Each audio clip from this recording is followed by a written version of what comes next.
We're in for a treat. We have a historian from the Hagley Museum from Wilmington, Delaware. His name is Lucas Clawson, and he's going to talk to us about the DuPont family. So, Lucas?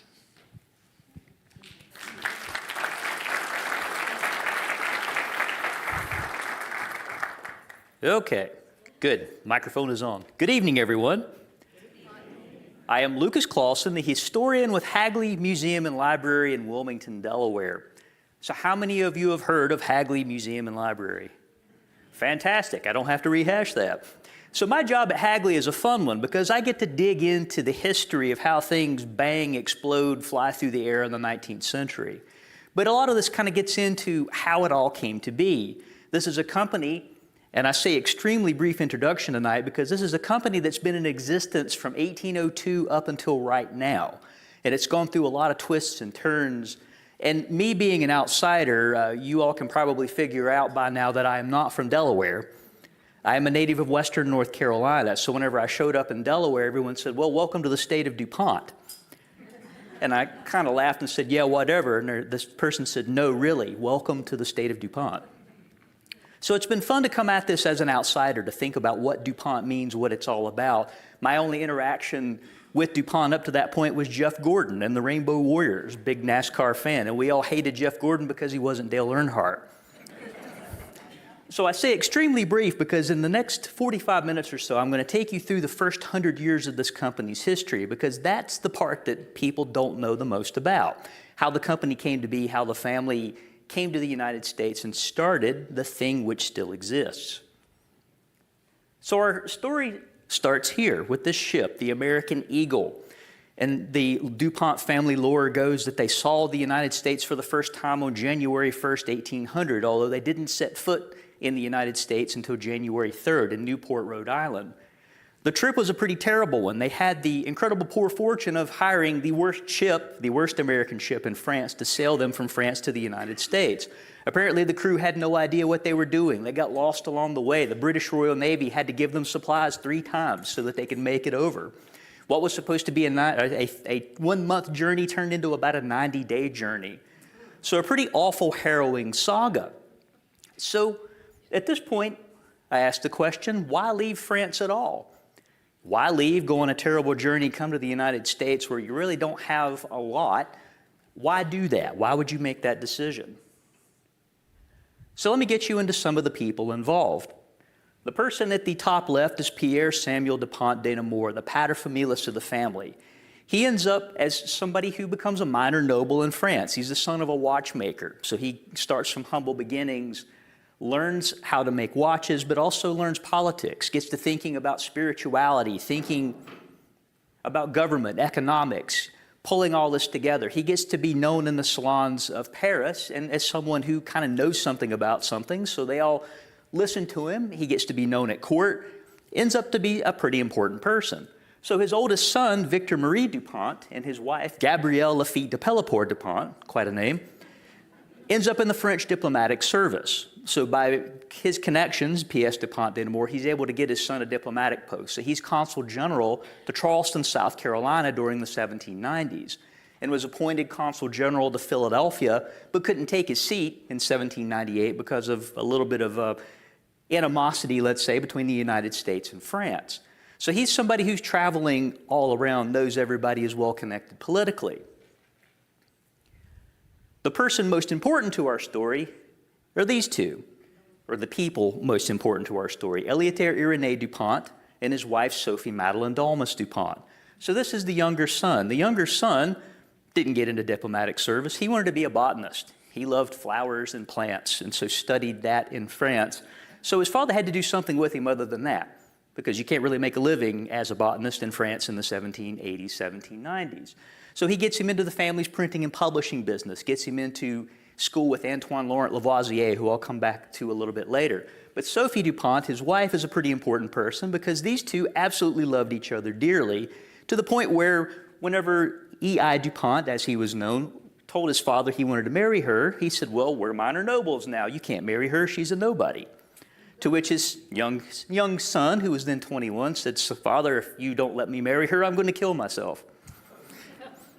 quite a story. So the two end up being soulmates, and she's front and center with him through every aspect of everything that happens with the DuPont family in France and coming to the U.S.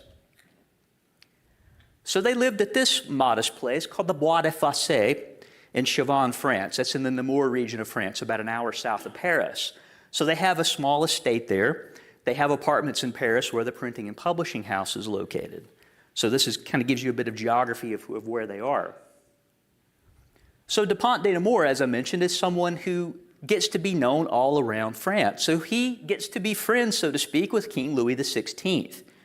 So by virtue of speaking in the salons of Paris, he gets the ear of people who are Louis XVI's advisors. So they get him an audience at Versailles. DuPont de Nemours gets to speak with Louis XVI. Louis XVI likes his economic ideas, likes his spiritual ideas, likes everything that he has to say, and sends him all over Europe as a judicial, legal, political advisor. So he ends up at the court of Baden as a judicial advisor. He ends up as a judicial advisor in Poland, in Sweden, everywhere but Great Britain, because Britain and France had a lot of animosity in the late 18th, early 19th century, so that's the only place he didn't go. So the connection with Louis XVI is a pretty strong one in the 1770s, 1780s. Hold on to that idea. Another two people that the DuPont family knew quite well were Antoine Laurent Lavoisier and his wife Marie-Anne Pauls Lavoisier. How many of you have ever heard of Antoine Laurent Lavoisier? Good, there's a couple of people out here. So he is known kind of widely as the father of modern chemistry, one of the people who worked with oxygen and reactions with oxygen, but importantly to our story, he put together a school of how to teach scientific method. So being able to replicate your experiment, to keep notes so that people can go behind you and figure out what you've done. He also ran the French National Black Powder Factory at Somme and a school to teach you how to make explosives. Hold on to that idea. So Marie-Anne Pauls is a pretty important person because she is his research assistant. She's front and center with everything he does in his laboratory, but in her own right, she is an incredibly wealthy person who will come back into our story a little later, but hold on to that idea. So all seems well, right? P.S. DuPont de Nemours is sitting in Versailles advising the king. The sons are off to a good start. Then you have the French Revolution. So this gets kicked off. DuPont de Nemours at first is excited because he thinks this is going to mean genuine reforms in France. But things take a turn for the worst during the terror and realizes this is not going the way that he or a lot of other people he's involved with feels that it would. You know, that this is not going the way that they wanted. And particularly because he didn't want to see the end of King Louis XVI. He wanted to see Louis XVI reform and reform government that way, not tear everything apart and cut people's heads off in the streets. So P.S. DuPont de Nemours and his younger son E.I. DuPont end up being officers in the French National Guard, the Garde Nationale. So whenever the French revolutionaries stormed the Tuileries Palace, the two of them were there. So the entire Garde Nationale gets wiped out. The only officers who survived were P.S. DuPont de Nemours and E.I. DuPont. So once they realized that things were not going their way, they threw down their arms, pulled on the caps of the revolutionaries, and quite literally sneaked out the side door. Nobody recognized E.I. DuPont, so he went back to the printing and publishing house and pretended nothing ever happened. But folks did recognize DuPont de Nemours. He goes on the lam for about a month, hiding out in Paris, goes back to the Bois de Fossé. The revolutionaries find him. They know where he is, but they're like, okay, stay home. Don't do anything or else. But he ends up here in La Force prison. That's important because that was your last step to your date with Madame Guillotine. So DuPont de Nemours didn't realize that his head was quite literally almost on the chopping block. He was there from July to August 1793. What saved his neck was that Maximilien Robespierre lost his head first. So the one who was kind of one of the chief people in the terror, he ended up losing his head the day before DuPont de Nemours was scheduled for the guillotine. So at this point, you'd think the decision to come to the United States is pretty easy, right? But here's where I'm going to push you. That's not the reason why they came to the United States. The terror had spent a lot of its force by the time the DuPont family decided in 1798 they wanted to leave France. And to help answer this question, Why move to America, of all places? Why come here? Why would you leave France and come to America? What's this decision all about? Business prospects. One of the things to keep in mind is that France in the 1790s is in economic chaos because you've got this revolution, blood has flown in the streets, the government has been toppled, the rest of Europe is kind of going crazy. You have the rise of who would become Emperor Bonaparte. There's a brewing war with Great Britain. Everything in continental Europe is a shambles. So where's a good place to do business whenever you can't do business there? The United States looked like a wonderful business prospect. So Pierre Samuel DuPont de Nemours starts mobilizing resources. So one of the people he knew well was Jacques Necker, who was the French Minister of the Exchequer, who was in his own right a very wealthy person, but he was the person who more or less controlled the finances of France. He also knew the Baroness de Staël, who was one of the leading lights of the salon scene in Paris, but also in her own right an incredibly wealthy person. And remember back to Madame Lavoisier, an incredibly wealthy person. Pierre Samuel DuPont de Nemours was very good at doing things with other people's money. So he figured out how to get these people to buy in to a business prospectus called Pierre Samuel DuPont de Nemours, Father and Sons and Company. So they put together a list of things that they wanted to try in coming to the United States, including real estate and land speculation, getting into dry goods, getting into printing and publishing as they had done in Paris, the shipping of people, goods, mail, stuff like that. Black powder manufacturing was one of the things on the list. As a matter of fact, it was 7 of 9 on the list, so it's pretty far down the line. But they come here with a plan. They sell this to investors in France and Switzerland. They mobilize the resources, they get on the boat, they come over. But we can't forget this guy, Thomas Jefferson. Why he's important is that he was in court as the American ambassador to France after the American Revolution. So guess who he became good friends with? Pierre Samuel DuPont de Nemours. They found that their ideas, ideals on everything lined up. So they ended up becoming fast friends until DuPont de Nemours' death in 1817. And they wrote to each other about absolutely everything, from geopolitics during the War of 1812 to the color of the grass in their yards. No kidding, they really did.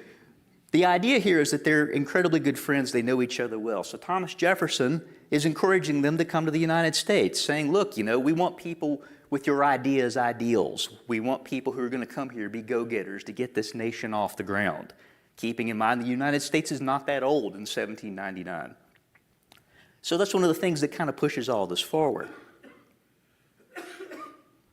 Now, the next step in this is that as they try all these businesses, they land in Newport, Rhode Island, they move themselves to Bergen County, New Jersey, and establish a business, all of their businesses at that point, in New York City.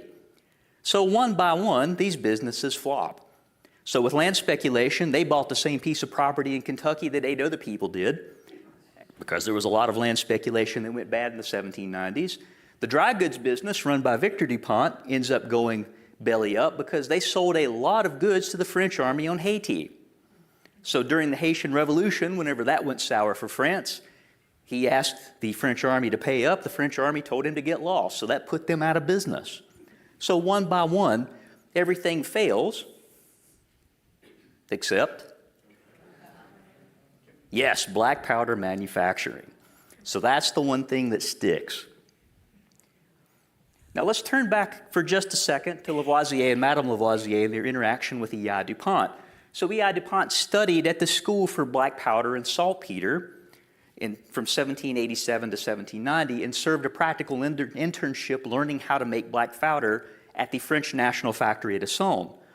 So E.I. DuPont learns chemistry, yes. He learns how to make explosives, yes. The more important part of this is that Lavoisier and Madame Lavoisier teach their students how to manage a business.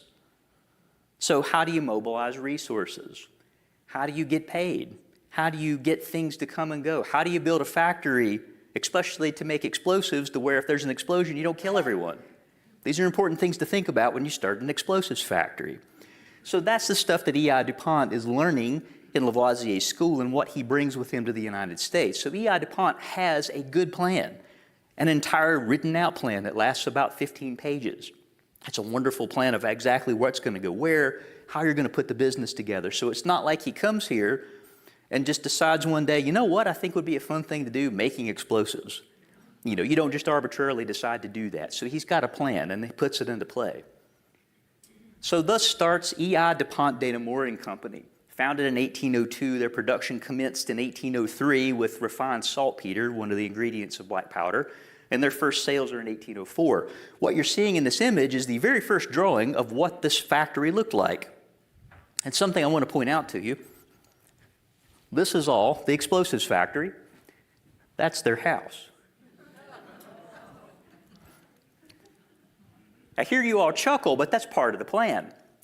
Because one of the things that you need to ensure when you're making things that blow up is safety, and that things are done exactly right. So if your house is close to your factory, you can personally assure that everything that's happening in that factory is going to go right as it can go, right? So one of the other things that you have to think about is that he's showing his employees that he's confident enough in the product and the process that he's going to live right beside this factory and share the dangers, share all the ups and downs. So this is an important part of the management philosophy that he learned from Lavoisier. All important parts of all this. So if any of you have ever had any interaction with the DuPont company, safety is the thing that they just hammer into you, even now. And that's where it starts, all the way from the beginning, because they make explosives. So the next question, why come to Wilmington, Delaware? When you can set up anywhere in the U.S. you want to, why there of all places? Who's ever heard of Wilmington, Delaware? Because in 1800 to 1802, it is a wonderful place for manufacturing. So one of the things that you have to keep in mind whenever you're setting up a business in 1802 is how are you going to move money? How are you going to get access to resources? How are you going to get access to people? You need a nice central location. So Wilmington, Delaware is not that far from Philadelphia. Philadelphia is important because the Bank of the United States in 1802 is in Philadelphia. So that's the financial center of the U.S. before it was New York. You're also not that far from New York. You're not that far from Boston, a little further afield. But you're also pretty close to Baltimore, and you're close to the national capital in Washington, D.C. So you're in a pretty central location. It's easy to get access to people, resources, and especially to move money. Another reason Wilmington is a great place for manufacturing is you have access to water. You're not that far from the Delaware Bay, and you're also not that far from the Chesapeake Bay. So everything that would come in comes into Wilmington from the Delaware or from the Delaware River off the Delaware Bay, moves in. If you're going to ship your product out, don't forget that things are moved by boats primarily in this era. If it's going north, it goes down the Delaware Bay out into the ocean. Things going south, they move to Elkton, Maryland. Why Elkton, Maryland? Because that was a major port in 1802, one of the northernmost cities on the Chesapeake Bay. You move things to Elkton, Maryland, then you have easy water access to Baltimore, Washington, and out to the south. So Wilmington's a great central location for moving things by water. Wilmington is also on what's called the fall line. So this is kind of a geological area where you have a lot of rocks, and whenever water goes across it, it drops quite a bit. Don't forget that factories are primarily powered by water in this era. So the weight of water falling is what makes this machinery turn over. You need a lot of moving water that stays moving year-round. So Wilmington is right on a fall line, so it's easy to put manufacturing together there.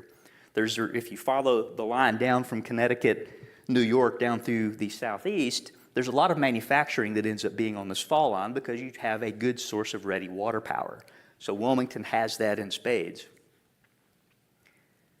So the last major thing to think about here is that there is a French connection in Wilmington, Delaware. Why is that important? Because in 1802, if you're not a citizen of the United States, you cannot register a business and you cannot own property. So there are a lot of French expatriates in Wilmington, Delaware that can help him register the business and help him own property. E.I. DuPont becomes a naturalized citizen in 1804. So these are people you know. Two of the really important ones to him were Henri de Tussaud, who was an artillery officer during the French Revolution, somebody who knew the family back in France, but then Pierre Badouy, who ends up becoming a company partner. So these people, you know the language, quite literally. They're people who can help facilitate access, they can hold the property for you, they can make things happen. So importantly, too, in this story is that the E.I. DuPont de Nemours and Company was originally incorporated in Paris in 1801, not in Delaware in 1802. Their first incorporation was in Paris because E.I. DuPont couldn't legally incorporate in the United States until he became a naturalized citizen. So the first U.S. registration for the DuPont company is not until 1805, after he became a citizen. So the company gets started. The first real roadblock they run into begins around 1808, whenever President Thomas Jefferson decides to embargo Great Britain, and then the United States embarks on the War of 1812. So E.I. DuPont initially thought this was a good thing because that would be a cover for American manufacturing, particularly for textiles, because E.I. DuPont didn't want to just invest in one thing. He wanted to have quite a balanced portfolio. So he wanted to get into textile manufacturing and felt that this would be a good way to do that. So he ends up getting Jefferson to help him smuggle a herd of merino sheep in from Spain, which was illegal at that point because of the wool and the woolen industry, and start a few factories on the Brandywine. So what you're seeing is a label from DuPont Bedouin Company, which was their woolen textile manufacturing plant, which is right across the river from the DuPont company. And I absolutely love this because of all that's packed into this symbolism. So the guy in the center, that's supposed to be Great Britain, protecting himself with cloth. And notice the guy on the left, he's supposed to be a Native American firing arrows, trying to break through this armor. But who do you see on the right? The sheep is Don Pedro, the sire of E.I. DuPont's merino sheep herd. And who's riding on his back? The Native American getting ready to clip Great Britain's wings. So this is a fun thing to show, but it also shows that the confidence that DuPont had in this project. They thought that this was really going to take off, that because British stuff wasn't going to be able to get into the U.S., U.S. manufacturing could take hold. And were so confident, in fact, that they invested in a business, a larger business called the Brandywine Millseats Company, to promote manufacturing, kind of like a chamber of commerce, if you will, to promote manufacturing on the Brandywine. So this is a map that they put together in 1816, and what you're seeing in the top left corner is called the Rockland Paper Mills. That's kind of close to the border of Delaware and Pennsylvania on the Brandywine River. And what you see at the bottom right is Market Street in Wilmington, where flour mills had been since the late 17th century. But everywhere you see a dot is where a business was or a business could go. So they tried to promote manufacturing in a big way on the Brandywine during this era. DuPont invested in no less than 5 textile mills. The problem with all this is that it ends up becoming an economic disaster. So Jefferson's embargo, yeah, it keeps cheap cloth from coming from Great Britain, but you can't get anything else in from Great Britain, and you can't get anything else out. But once the War of 1812 is done, as soon as the ink is dry on the Treaty of Ghent, cheap British stuff comes flowing back into the U.S. So all of those textile mills go out of business. So DuPont ends up absorbing them, the DuPont company. So all of these former textile mills become keg production facilities, or storage facilities, or one of them became a clubhouse for workers. So you see all these absorbed back into the company. Now, an important thing to point out about the DuPont company is that it becomes a national business in a particular time in American history, so between 1820 and 1860. What's happening in the United States between 1820 and 1860? Canals, railroads, a lot of mining. This is what makes DuPont's fortune. It's not DuPont selling to the military or selling to the government or selling into warfare. It's about becoming a thing whenever people are moving west and you're thinking about canals. And it's not necessarily about blowing out canals or blowing out railroad cuts. Coal is king because what do railroads, locomotives eat? Coal. What do steamships eat? Coal. How do you heat your homes in an increasingly urbanized society on the eastern coast of the United States? Coal. So DuPont's fortune is tied heavily to the anthracite region of Pennsylvania. That's where they make their money throughout the 19th century, not just the first half. So hold on to that idea. Another thing to throw out to you is that black powder is not a monolithic product. So it's not a one-size-fit-all product. You don't just make this thing and give it to everybody who wants to buy it. It breaks down into 2 classes, propellants and explosives. So propellants are what you think of as gunpowder. That's what you use in cannons, firearms, fuses, explosives for military application. That's what that's about. Explosives are what you use to blow up rocks. So for mining, for construction, that sort of thing. And they're made very differently, although they have the same three ingredients. And the idea is that whenever you use a propellant, you want it to do exactly the same thing every time. So it takes about 3 weeks longer per batch to make than it does whenever you make explosives for blowing up rocks. So you don't need pinpoint accuracy for blowing up rocks. You just need it to be kind of close. As long as you know what it's going to do and kind of predict it, you don't need it to do exactly the same thing every time. So it's two completely different products. And even within that, it breaks down into 7 or 8 different products. So DuPont's making a whole line of products, not just one thing. Now, to further break this down for you, DuPont was part of a national black powder industry self-study that was done in 1860 to look at what happened in the industry for the past 10 years. So 80% of all industry output, and DuPont's numbers follow along those lines, go into the mining and construction industry. So 15% of all industry output goes into sporting powder. So those are people who are hunting, target shooting, sport shooting, competitive shooting, things like that. Only 5% of total industry output went to the government, and that includes the Navy, the Army, the Revenue Cutter Service, the Indian agencies, the Lighthouse Board, every aspect of the U.S. government, only 5% of sales. So something to keep in mind is that the U.S. government had the standing policy to make the Army and Navy small during most of the 19th century. So in 1860, the entire U.S. Army was about 16,000 men spread out over the entire continent of North America. And one of the things that the United States government did not like for them to do was target shoot or practice, because that costs money. You got to buy bullets, you got to buy black powder. So the government would show up, order 50,000 pounds of black powder, and not order again for 5 or 6 years. So DuPont didn't necessarily like government orders, because each one of the government agencies want things differently. They have different systems of payment. They have different types of granulations for the powder, so that's how you break it down into smaller sizes. They even have different ways they want their kegs done, and of course nobody wants the same size kegs. So you have to keep track of all that for every agency, so it's not exactly an easy thing to do. So what is black powder made of, and where does it come from? So it's 3 main ingredients. You have saltpeter, which is potassium nitrate, so that's 74 to 76% of the composition. So why the range is because for propellant powders, you have more saltpeter, for explosive powders less. And that's just about how the reaction goes. It primarily comes from India. So keep in mind, it all is coming from India. Who controls India in the 19th century? Great Britain. So you have Great Britain to deal with. You have to go through agents in London or somewhere in Britain to get access to Indian saltpeter. A big thing to think about. So sulfur, 14 to 16% of the composition, comes from Italy or Mediterranean Europe. The only thing sourced domestically is charcoal, which is only about 10% of the composition. And DuPont preferred to use willow wood, which they got initially out of the Delaware Valley, but then out of Chester County, Delaware County, southeastern Pennsylvania. So that's what it's made of and where all the pieces come from. Now, the challenges of making black powder are pretty large because it's a labor-intensive industry. That at the height, the factory on the Brandywine took up about 2.5 miles on both sides of the river. It's absolutely huge. It's not wide, it's narrow because you need access to that water power. So it is a heavy industry, but for labor, it has 350 to 450 employees, depending on the economic ups and downs of the country at the time. So you need a lot of people to operate this.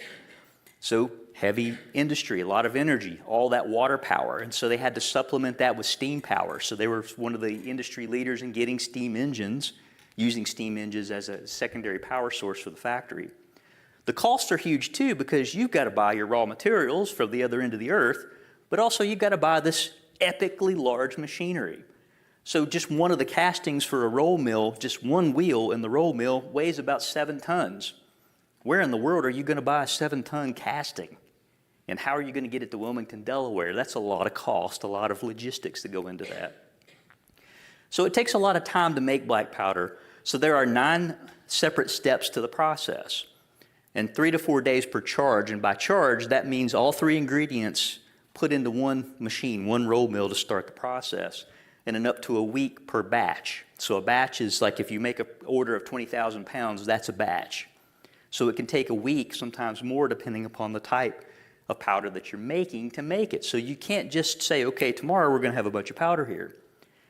Now, safety is a big problem too, because remember, this is an explosive. So you have to check your employees. You got to train your employees. Make sure nobody's got smoking materials or have hobnailed shoes, because you don't want sparks. You don't want people smoking in the powder factory. You can't run at night, because how do you light things in that part of the 19th century? With fire. So you got to be really careful throughout every step of the process, including moving it. So transportation is the Achilles heel of this whole process, because people, understandably, are reluctant to handle a product that might kill them. So that's why having your own teamsters is important, having access to your own boats is important, having access to your own transportation, because that's the thing that they have the hardest time getting because of all the factors of safety that go with it. Now, I can't hammer on this point enough, how ships and boats are the primary way that you move everything throughout most of the 19th century. Even when railroads come into play, you still need ships and boats to move your raw materials in and out from Wilmington, Delaware, to make black powder. So let's get a little illustration of all this. Wilmington, Delaware, just up there above Washington, D.C. Your saltpeter comes out of the Bengal region of India. So whenever you order it, you've got to put it on a boat. Remember, the Suez Canal doesn't exist yet. You have to bring it all the way around Africa, back up to Wilmington, Delaware. If not, get it out of Britain, then you've got to ship to Wilmington, Delaware. So your sulfur comes out of Italy, the Mediterranean. You've got to ship it through the Mediterranean all the way across the Atlantic. So you ship out your black powder. It goes from Wilmington to, say, New York. Easy. So what if you want to get your powder to California? Panama Canal doesn't exist until the 20th century, so it has to come out all the way around South America, back up to California. And also the Transcontinental Railroad doesn't exist yet either in the first part of the 19th century. So think about the logistical problem of this. Another thing to add into this is, how are you going to pay for something in India? Because making orders of saltpeter out of India is not an easy thing, so you have to order it through people in Britain. So the people in India who are making this raw saltpeter like to get paid in rupees per maund, rupees being their currency. What is a maund? So it's 87 pounds, 12 grams, 4 ounces. Easy peasy, right? How's that, move over into a sack of saltpeter? So you got to figure that out. So you've got to pay people in Britain in Great British pounds, who then have to transfer that to rupees and make sure everybody gets paid. Now, whenever you ship it, you typically ship it in American flag shipping, so you got to pay them in American dollars. So you got to think about these exchange rates and how you're going to move money to literally the other end of the earth to make your payments. So that's something to think about in the grander scheme of things. Despite all this, by 1860, DuPont has sales agencies throughout the world. So they're throughout the continental United States, but also they're in Buenos Aires and Argentina, West Africa, Singapore, Hong Kong, Australia, everywhere but Europe. And the reason they don't have Europe is because Britain, France, and Prussia have a lockdown on the continental European market. But DuPont is selling all around the world by 1860, in addition to bringing in raw materials from India and from Italy. So think about that. Now, the next point to make is an incredibly important one. Everyone repeat after me. DuPont did not sell to the Confederacy. In my 17 years at Hagley Museum and Library, that is the one point that I've had to argue about the most, whether or not DuPont sold to the Confederacy. DuPont absolutely positively did not. The guy who ran the black powder factory was one of the most adamant Unionists in Delaware and was known for that. So if he thought that your state was going to secede for the Union, every sales agent in your state got cut off. No more powder for you. And he was absolutely infuriated at the thought of the Union being divided and the Constitution being trampled on. That was something that he was an incredibly principled person on with all of this. So once the Civil War started, he was furious that the Confederates stole powder from his sales agents in the Southeast, but also that the Confederates stole powder from federal arsenals in the Southeast, to the point of, or the tune of, DuPont having to write off $110,000 worth of black powder in 1863. So he was so adamant about this point that after the war, when the Southern sales agents applied to be sales agents again, he said, well, let's look at the books. You have an outstanding balance here, and took them to court, federal court, all the way up to 1874, trying to get his money back. So he was pretty adamant about this point, that the Civil War was a big thing for the company. So during the Civil War, DuPont ends up becoming the largest producer of black powder for the U.S. Army and the U.S. Navy. So they produced about 40% of all the powder the government ordered during the war. And so their manufacturing jumps up to over 1 million pounds a year of black powder from 1862 to 64, and they were on track to do it in 1865 had not the war ended. So something to say about warfare is that it's not necessarily something that makes the company a lot of money, because warfare is unpredictable, particularly a war within your own border. Who's going to win? How long is it going to last? Being the northern or the southernmost state and a border state in Delaware, the Confederate Army's never that far away from you several times. The closest they got was near Conowingo Dam on the Susquehanna River. So, they came into Gettysburg, into the Pennsylvania campaign in 63. They were not that far away in Maryland in 1862. So there's all this constant danger. And also remember that in warfare, prices are going crazy, labor prices are going crazy. You can't get stuff from Britain because Britain knows that saltpeter is important to their security too, knowing that they may get dragged into this war. So it's a difficult economic situation for the DuPont company. So hold on to that idea. That's not something that you necessarily would think about, that war is not automatically something that makes a company like DuPont a lot of money. The aftermath of the war is incredibly important too.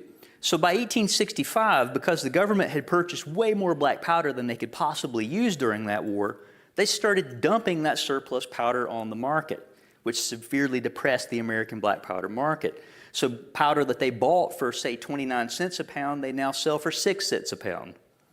It's a huge difference. So DuPont and all the major competitors are really upset by this, understandably, because now people can go buy condemned ammunition way cheaper than they can buy products from you. So what does DuPont do about it? How do you solve that problem? These two guys, Henry DuPont, who was president of the company, and the number 2 person at DuPont, Lamont DuPont, cook up the idea of what's called the Gunpowder Trade Association. So this is a group that's put together in 1872 of DuPont and its major competitors with the idea of price fixing. You can get together and divide up territory. You can have non-competition clauses. You can hoover up all of your competitors for the sake of absorbing them or shutting them down.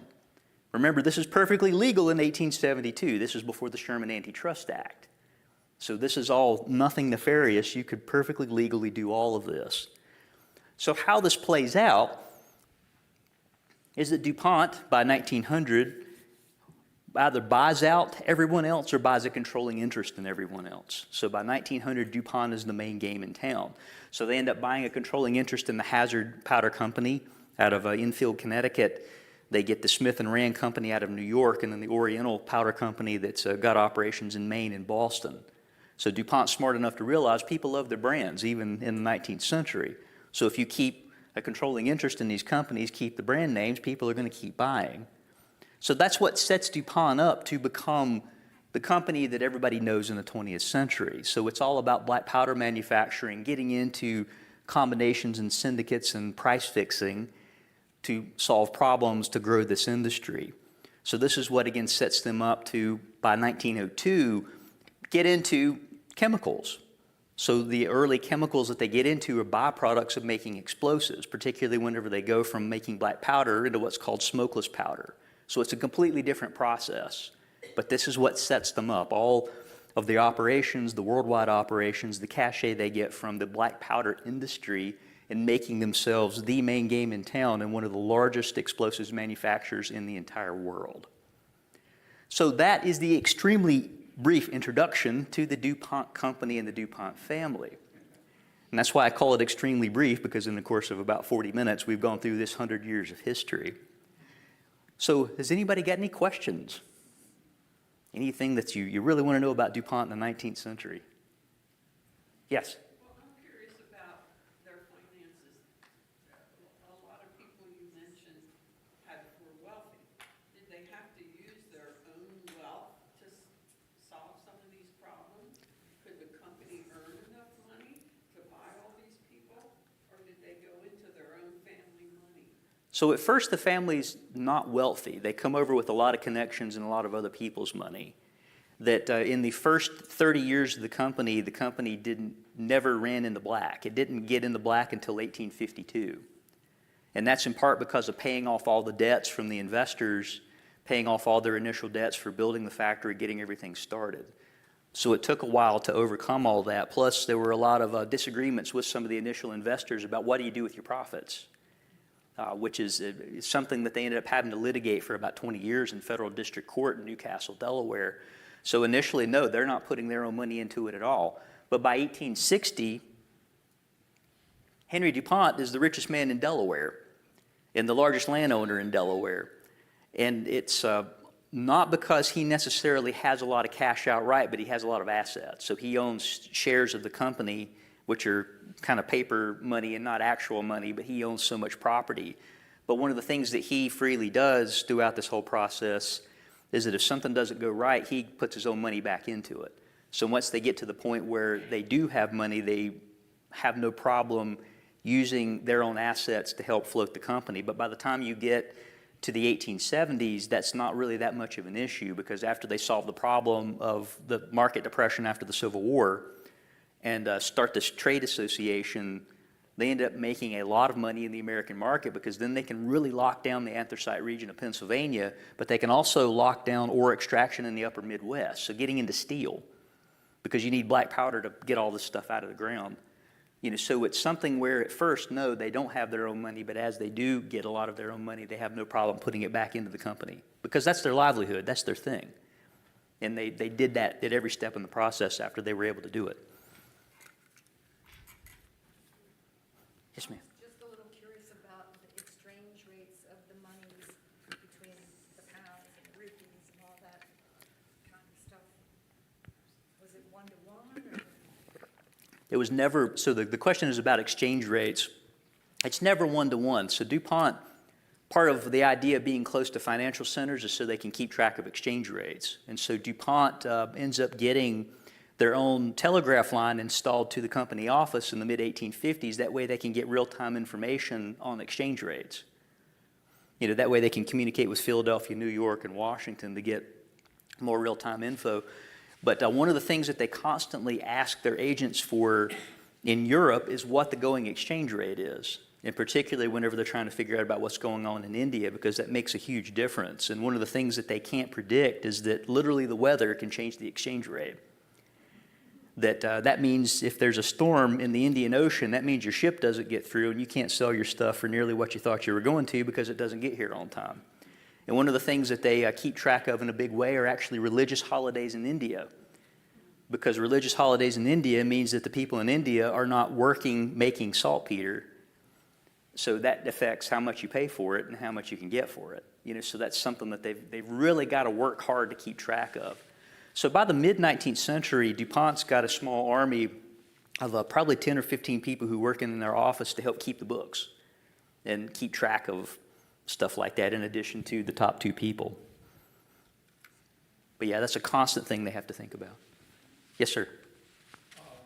Who actually invented the formula for black powder? The formula for black powder goes way, way back. That depends on who you talk to as to who invented it. That it came out of either China or somewhere in Asia, and that was brought back to Europe in the early medieval era. So the black powder formula, as it got used by DuPont, is something that ends up getting pulled through people like Lavoisier. But then there are also a lot of folks embedded in Europe who would come up with their own kind of recipe, and a lot of it had to do with where you were locally. So in Germany, fun fact that I didn't know until recently, in Germany there was a series of books called Feuerwerkbuch. And the idea of this was that it's a basic kind of recipe for black powder, and then you write in on top of that your own particular things for your locality. So if you had to source saltpeter a certain way, you write that in there. And if you had to refine your raw materials a certain way because of the climate, you wrote that in there. And there ends up that there's about 45 different versions of this throughout what we know now as Germany. And that's them kind of taking this original recipe and figuring it out for local conditions. But once you get to the 18th century and people like Lavoisier, one of the things that they wanted to do was standardize the recipe. That way you don't have to worry about all these little things. You can say, okay, it takes exactly this much of this much of this, and this much of this. So that's why part of why Lavoisier is an important person in this whole process, is just writing things down and experimenting enough to figure out what the recipe ought to be depending upon your application. But the original recipe, I don't know exactly who wrote it, but it comes somewhere out of Asia before the medieval era. Yes, ma'am. Would you like to list all of the benefits the DuPonts have left to this day? Goodness. All of the benefits that DuPont have left to this day are numerous. Of course, where I work is one of them. It's interesting to look in the wider sense of all the philanthropic efforts that they've gotten into, so like schools in southeastern Pennsylvania and Delaware that they got involved with, hospitals that they've gotten involved. Christian is the heliport. Did you know that? Mm-hmm. And not to mention all the world-class museums and libraries that they've started. Plus, they were a key player in anti-prohibition. AI DuPont Hospital. Mm-hmm. So if you've gone to the Namur Foundation to see, or gone to see the Namur Estate, the hospital that's there is something that came out of all this. Yes, sir. Are there DuPonts in the business today, family down the line? So in the current DuPont business, no. That they gave up their direct control in the early 1980s, and some of them remained on as board members up until kind of the middle 2010s. But I'm not aware that there's any. I think some of them still have investments, but they don't have any kind of controlling interest in the company or on the board. Well, they have the gardens at Mm-hmm. Longwood Gardens they have. So all of the estates, like Longwood Gardens, Hagley, the Winterthur Museum, the Namur Estate, they're all private, nonprofit, independent entities that are, we do still have a lot of DuPonts involved with us. Most of our board members are DuPont family members. But they're still around. Is the location of this factory you're talking about on the Brandywine, is that where the present experimental station is? So that's a good question, and I didn't specify where this factory was. It's where Hagley is now. Yep, so that's that. So the only part of the original powder yards that DuPont still owns is the experimental station. So in 1902, they put the original experimental station on the other side of the river in one of the former textile mills. It was called Rokeby Mill. When that burned down in 1906, it just had gotten expanded to the point where they moved it to the other side of the river and took over a portion of the powder yards and grew it from there. But yeah, the experimental station is the only bit of the original powder yards that DuPont still owns. Yes? Who were the laborers working in the DuPont mills? So who were the laborers in the DuPont mills? Initially, it was people who were from around Wilmington, Delaware. So one of the things that DuPont wanted in a big way was to hire people who knew absolutely nothing about black powder making, in part so you can teach them the right way the first time. But then they were also incredibly fearful of corporate espionage. They had problems with people who knew what they were looking at to come in and try to steal their methods and go somewhere else. So initially it was people who lived in the area, some people who had come with them from France. They ended up working with transport agents out of Philadelphia to get people in from Ireland beginning in the 1820s. So they ended up having a huge group of people from Ireland come over, and it's not because they necessarily preferred people from Ireland. It was just a way to get cheap labor into the United States, people who wanted to come over and work doing something.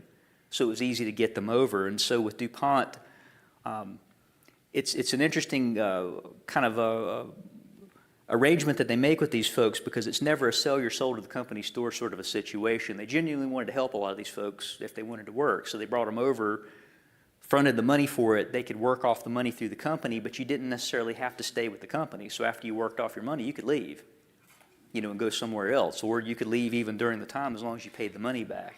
So a lot of folks from Ireland, that's all the way up through the 1860s. At that point, you get a lot of people coming in from Italy and then from Eastern Europe. So you have a big cross-section of folks that kind of follows larger immigration trends in the U.S. during the 19th century. So there's a huge group of people of Irish descent in Wilmington that trace their lineage back to the DuPont powder yards, as well as a lot of folks from Italy who trace their lineage back to some of the workers who were there with DuPont. Yes? Did they ever have an explosion at the plant?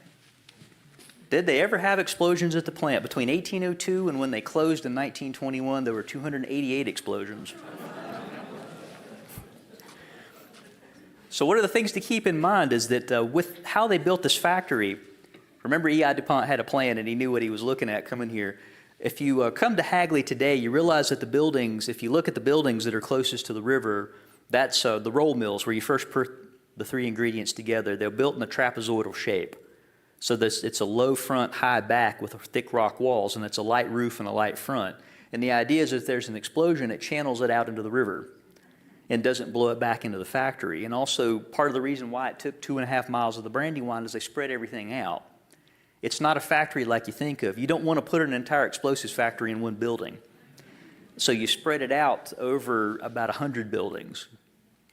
And so most of these explosions are non-fatal, that from 1802 to 1921, you've got about 270 odd deaths during that time. And most of the deaths occur in big explosions that take out 20 or 30 people at a time, but a vast majority didn't kill anybody. Yeah, the largest explosion was in 1890 when about 100,000 pounds of powder went off in one of the upper powder yards, and that killed 38. So it's always a constant danger. One of the things that they're well aware of is that this could happen at any time. That with the DuPont family home being so close to the factory, every time there was an explosion, it blew the windows out of the house. And so Sophie DuPont, E.I. DuPont's wife, ends up getting disabled because a roof beam hit her from an explosion in 1818.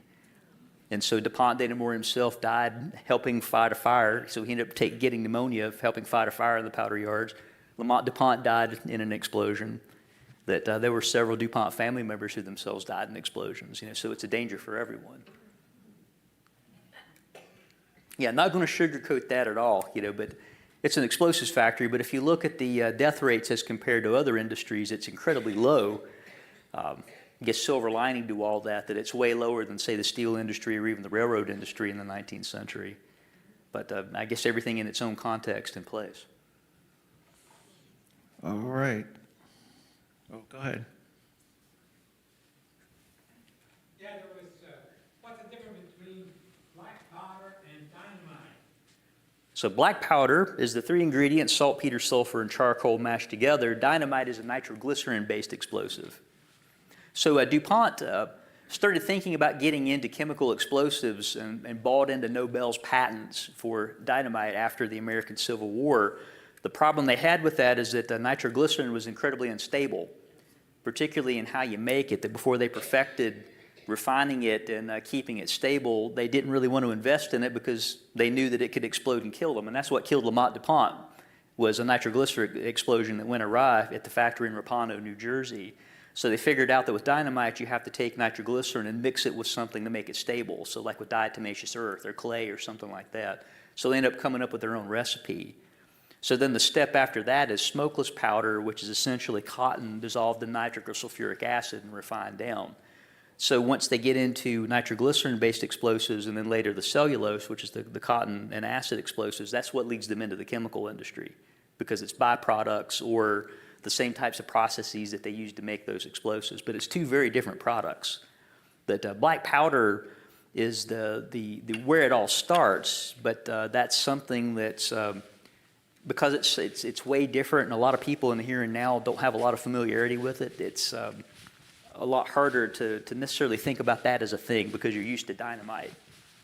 Or seeing like John Wayne, take a cigar and light a cannon, that kind of a thing, and not like how black powder actually works. So that's kind of the harder thing in the here and now to envision. Was Pierre DuPont that has the gardens, was he after these people? So he's after these people. He's one of the people who took over the company in 1902. Yeah, so in 1902, part of why that's a transition point is that some of the people who ran the company decided they didn't want to run the company anymore and wanted to sell out to one of their major competitors. So Alfred DuPont of Nemours decided he didn't want that to happen. Got together with his cousins T. Coleman DuPont and Pierre S. DuPont and engineered a leveraged buyout of the company. So that Pierre DuPont had worked all over the place, come back to Delaware, started with the company. He ends up becoming the company president and chairman of the board and one of the key players in the company, but that's after all these people. The black powder era is what sets it up for Pierre DuPont to do what he did later. Okay. Well, one more over here. Two more. Two questions. Sure. Is black powder the stuff or related to the stuff that is in the canisters that make fireworks that we see on a holiday? And also the name, the word Hagley, is that a family name, a place name? Why is it called the Hagley Museum? So with most fireworks and pyrotechnic shows you see today, yes, that is black powder.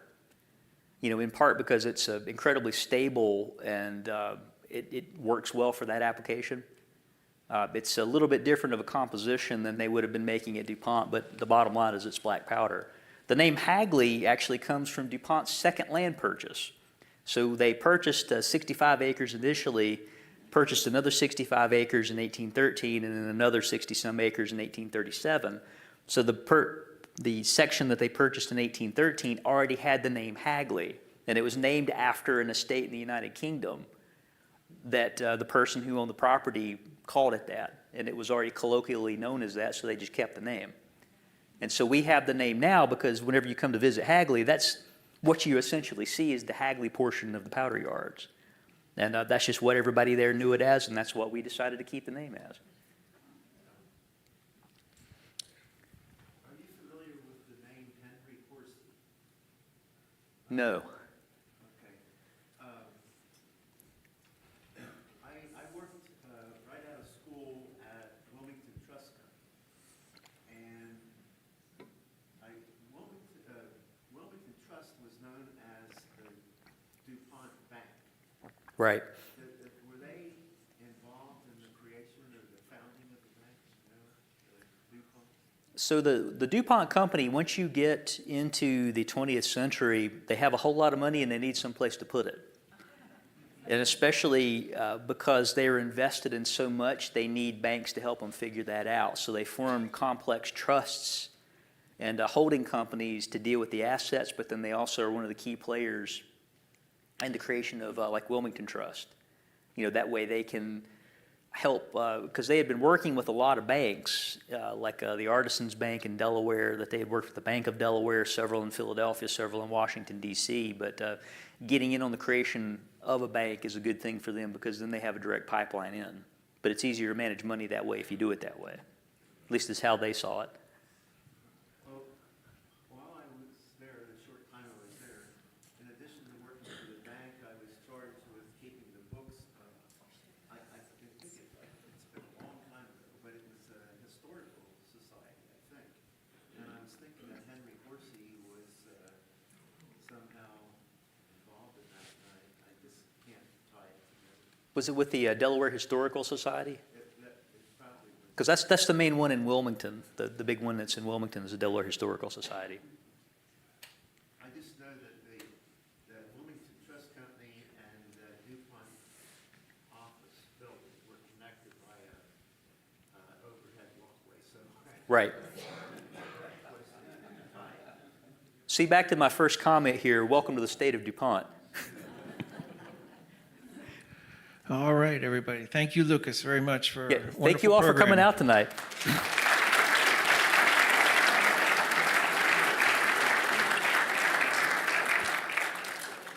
Well, another quick shameless plug, I have brochures for Hagley if you care to take one, you know, a little bit of literature, and come and see us sometime, and thank you all for coming out.